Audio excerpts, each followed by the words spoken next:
मकान मालिक और पड़ोसियों की मौजूदगी में घर का दरवाजा खोला जाता है, लेकिन दरवाजा खुलते ही अंदर से इतनी तेज बदबू आती है कि सभी पीछे हट जाते हैं। कुछ देर बाद हिम्मत कर फिर से वो अंदर जाते हैं। फर्श पर हर तरफ खून के निशान थे। खून की एक सूखी हुई लकीर कमरे में रखे फ्रिज तक जा रही थी।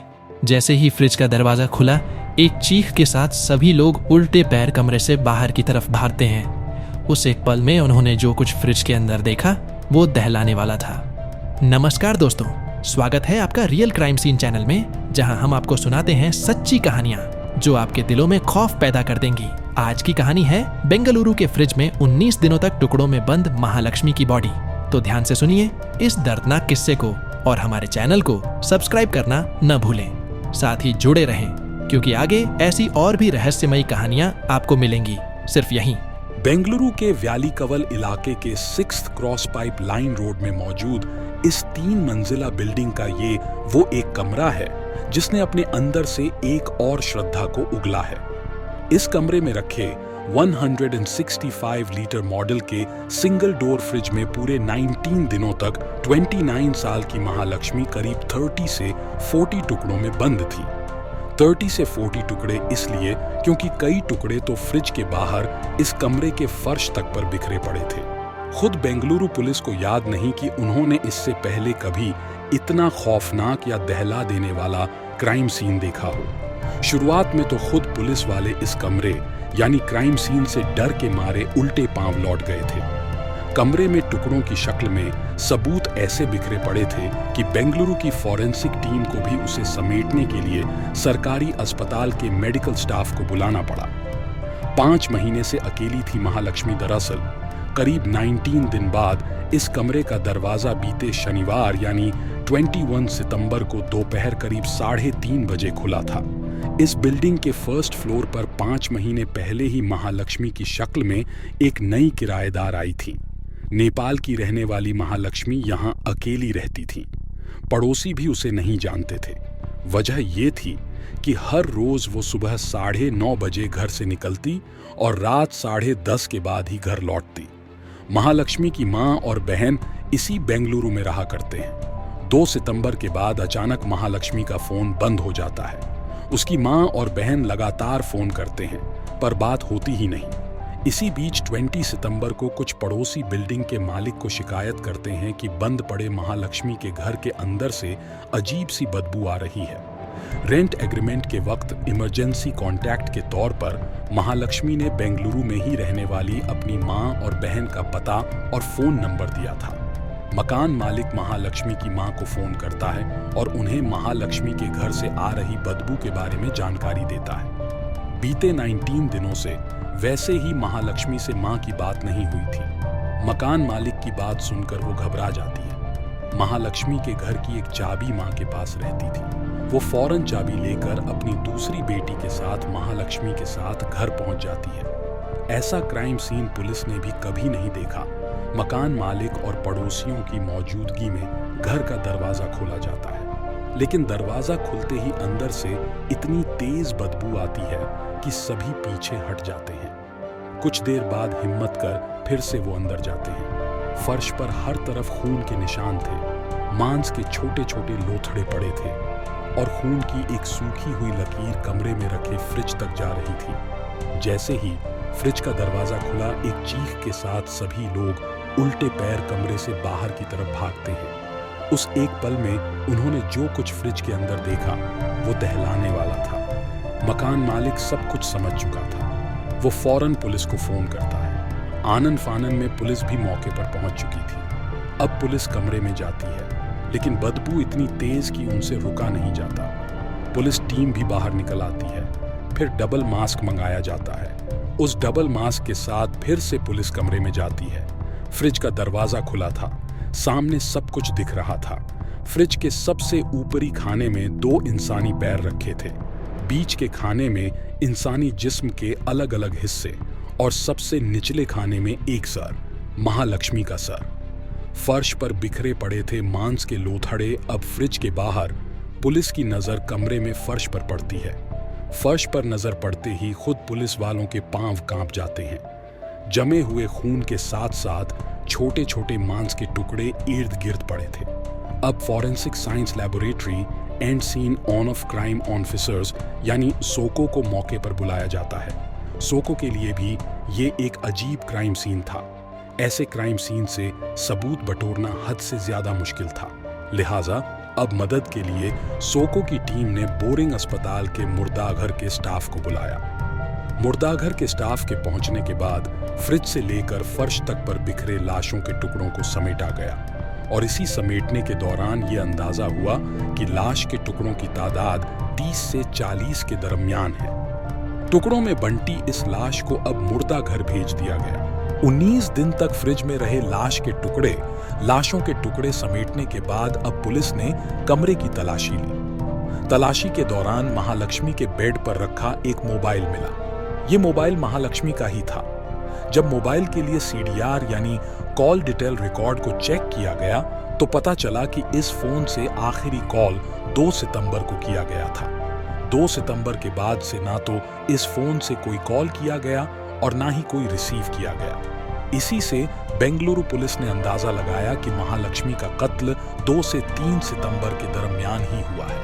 पर सवाल ये कि आखिर किसी ने महालक्ष्मी को इतनी बेदर्दी से क्यों मारा? आखिर उससे उसकी क्या दुश्मनी हो सकती है? वो कातिल कौन है? तो अब बेंगलुरु पुलिस की तफ्तीश शुरू होती है। साल भर से पति से अलग रह रही थी। महालक्ष्मी की मां और बहन से शुरुआती पूछताछ के बाद पता चलता है कि 2019 तक ये पूरा परिवार नेपाल में ही रहा करता था। 2019 में ही महालक्ष्मी की हेमंत दास नाम के एक नेपाली लड़के से शादी हुई। शादी के बाद दोनों रोजगार और बेहतर जिंदगी की उम्मीद लिए नेपाल से बेंगलुरु पहुंचते हैं। बेंगलुरु में हेमंत एक मोबाइल शॉप पर काम करने लगा, जबकि महालक्ष्मी को एक नामचीन मॉल के ब्यूटी शॉप में बतौर सेल्स वुमेन टीम लीडर की नौकरी मिल गई। दोनों बेंगलुरु के ही नीला मंगला इलाके में किराए के घर में रहने लगे।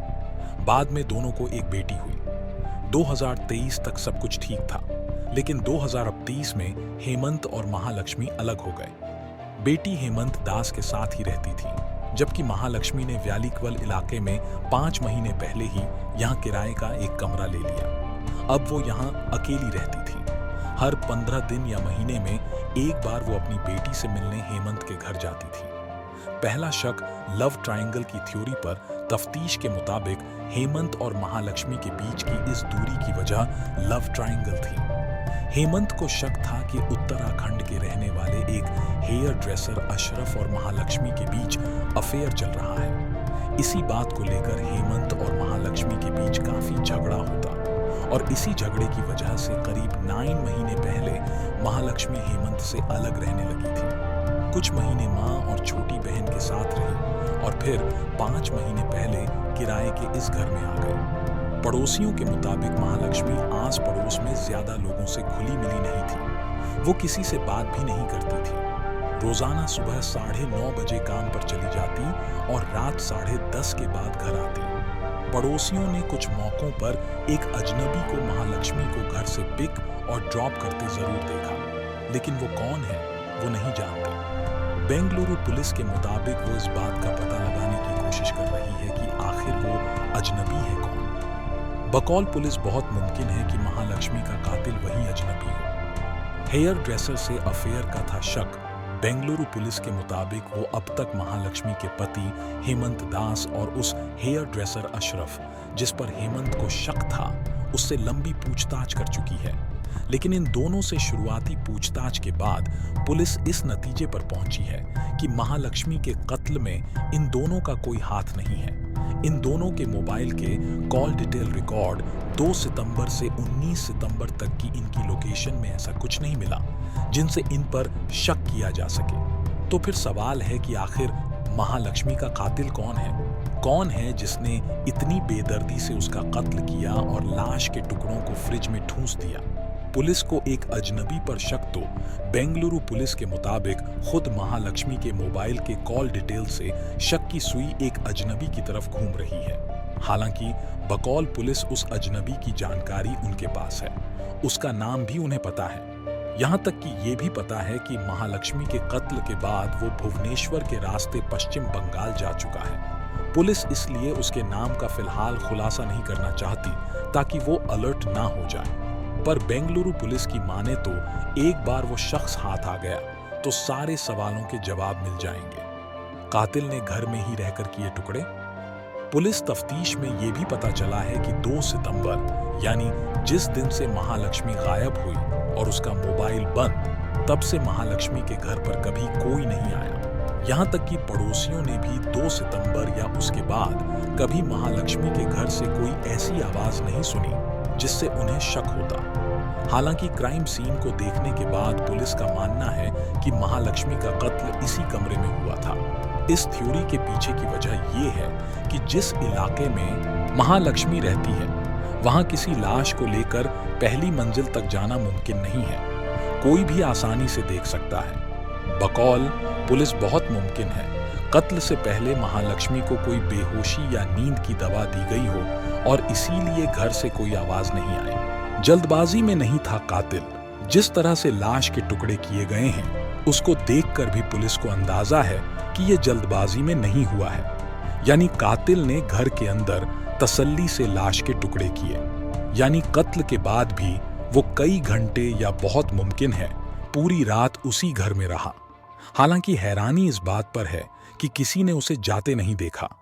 जिस घर में महालक्ष्मी रहती थी उस बिल्डिंग के आसपास की तमाम सीसीटीवी फुटेज को पुलिस खंगाल रही है। पुलिस को उम्मीद है कि वारदात की टाइमिंग को देखते हुए किसी न किसी कैमरे में वो अजनबी जरूर कैद हुआ होगा।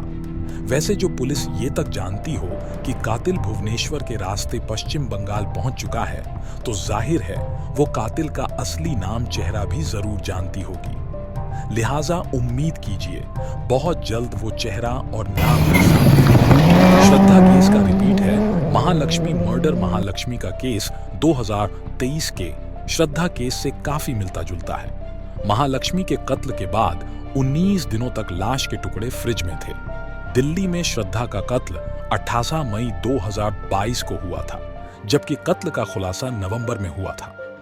कत्ल के बाद आफताब करीब महीने भर तक किश्तों में फ्रिज से निकाल कर लाश के टुकड़ों को जंगलों में ठिकाने लगाता रहा। महालक्ष्मी शादीशुदा थी, लेकिन पति से अलग रह रही थी।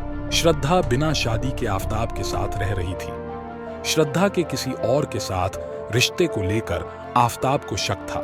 यहाँ महालक्ष्मी केस में उसके पति हेमंत को उसके अफेयर का शक था, लेकिन यह शक महालक्ष्मी के कत्ल की वजह बनी या वजह कुछ और है, इसका खुलासा तभी होगा जब कातिल पुलिस की गिरफ्त में होगा। हालांकि आफताब की तरह महालक्ष्मी के केस में फिलहाल पुलिस ने उसके पति हेमंत दास को एक तरह से क्लीन चिट दे दी है, यानी वो अपनी पत्नी का कातिल नहीं है। श्रद्धा केस ने पहली बार लाश के टुकड़े कर उसे फ्रिज में रखने या छुपाने का आइडिया दिया था। ठीक उसी तरह महालक्ष्मी की लाश के साथ भी किया गया। फिलहाल श्रद्धा केस दिल्ली की एक अदालत में है। मामला फास्ट ट्रैक कोर्ट में है, लेकिन इसके बावजूद अभी इस केस में गवाही तक पूरी नहीं हो पाई है। सजा का ऐलान कब होगा पता नहीं। आप क्या सोचते हैं? क्या कानून और समाज में कोई बदलाव होना चाहिए ताकि ऐसी घटनाओं को रोका जा सके? अपनी राय हमारे साथ नीचे कमेंट सेक्शन में जरूर शेयर करें। अगर आपको यह कहानी दिल को छूने वाली लगी हो तो इस वीडियो को लाइक करें और ऐसी ही सच्ची और रहस्यमयी कहानियों के लिए हमारे चैनल को सब्सक्राइब करना न भूलें। हम जल्द ही एक और दिल दहला देने वाली कहानी लेकर आपके सामने हाजिर होंगे।